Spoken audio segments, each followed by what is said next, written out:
बिहार को जब देखो और बिहार से जिस तरह की खबरें आ रही हैं वो सुनकर और देखकर ऐसा लगता है मानो कोई भयावह ओटीटी की पिक्चर चल रही हो असल जिंदगी में। बिहार में आज बिहार में पटना जो राजधानी है बिहार की, वहां पर धड़धड़ाते हुए 5 लोग आते हैं बिना नकाब के, बिना कोई चीज के, सबके हाथों में असलहे हैं। वो पारस हॉस्पिटल, एक 5 सितारा अस्पताल है, वहां जाते हैं और एक आदमी की हत्या करके धुआंधार गोलियां चलाकर बेधड़क वो वहां से निकल भी जाते हैं। उनको मानो कानून व्यवस्था का, पुलिस का, प्रशासन का कोई खौफ ही नहीं। और सबसे बड़ी विडंबना की बात यह है, ये तब हो रहा था जब बिहार के एडीजी साहब प्रेस कॉन्फ्रेंस कर ये बता रहे थे कि अप्रैल, मई, जून में हत्याओं के मामले बढ़ जाते हैं। कोई हत्या का सीजन होता है? हमने शादी, ब्याह, मुंडन, धार्मिक अनुष्ठान, यज्ञ, पराक्रम का तो सीजन सुना था, हत्या का सीजन नहीं सुना था। और सबसे शर्मनाक बात यह है कि ये आला पुलिस के अधिकारी एडीजी कृष्णन कुंदन जी ये तक कह जाते हैं कि किसान क्योंकि खाली है इसलिए अपराध बढ़ गया है, अभी जब किसान वापस कृषि करने चले जाएंगे तो अपराध घट जाएगा। अपनी नाकामी का ठीकरा, अपनी कानून व्यवस्था के ध्वस्त होने का ठीकरा आप इस देश के अन्नदाताओं पर फोड़ेंगे। इस देश के अन्नदाता अपराधी है। यही बीजेपी किसानों को गुंडा, मवाली, आतंकी, नक्सली क्या क्या कहती थी, अब वो अपराधी और हत्यारे भी बुलाए जा रहे हैं। इस देश का किसान हत्यारा नहीं है। इस देश का किसान धरती का कलेजा फाड़कर जाड़ा, गर्मी, बरसात में सब कुछ एक करके फसल उगाता है, हमारा आपका पेट पालता है। और बिहार में उसको हत्या और अपराधी बताया जा रहा है। इसका जवाब आपको बिहार देगा। लेकिन जो बिहार में सरकार चल रही है और जो घटक दल बीजेपी की सरकार है, उसका अंतर्द्वंद भी समझना पड़ेगा।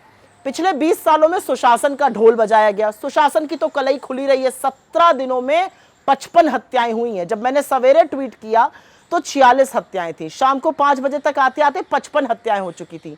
चिराग पासवान जो मोदी जी के मंत्री हैं और इनके घटक दल के साथी हैं, वो कह रहे हैं स्थिति बड़ी चिंताजनक है बिहार में। लल्लन सिंह जो मोदी जी के मंत्री और जेडीयू के, वो कह रहे हैं अरे ये सब छोटी मोटी घटनाएं हैं, ये होती रहती हैं।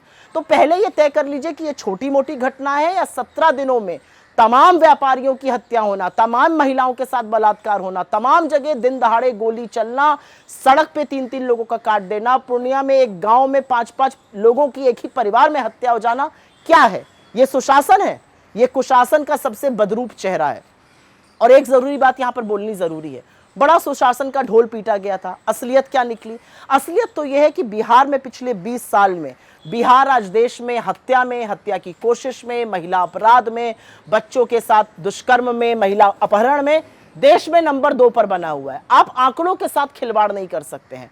और इधर उधर की बात करने वाले ये लोग आपको 20 साल पहले की बात बताएंगे, 40 साल बाद की बताएंगे। आज की वर्तमान स्थिति बिहार में ऐसी है कि बिहार से रोज रक्तरंजन की, बिहार से रोज मर्डर की, अगजनी की, अपहरण की बेखौफ होकर लोग कर रहे हैं और उसकी तस्वीर सामने आ रही है।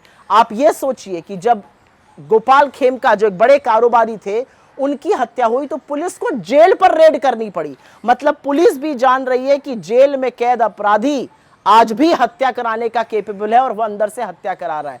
इस तरह का बिहार बन चुका है और इसीलिए लोगों ने इनको विदा करने का मन बना लिया है। असलियत यह है कि बिहार की सरकार और बिहार का प्रशासन पूरी तरह से वोट की चोरी में मस्त है, एसआईआर कराने में मस्त है, फर्जीवाड़े में मस्त है, लोगों के वोट खा जाने में मस्त है। इसलिए उनको कोई फर्क ही नहीं पड़ रहा है कि लोगों के साथ क्या हो रहा है। लेकिन दिन दहाड़े हत्याएं, दिन दहाड़े अगजनी, दिन दहाड़े अपहरण एक सभ्य समाज के नाम पर बहुत बड़ा कलंक है। और उस व्यक्ति पर तो बहुत बड़ा कलंक है, उस सरकार पर तो बहुत बड़ा कलंक है जिसने 20 साल सुशासन का फर्जी ढोल बजाया।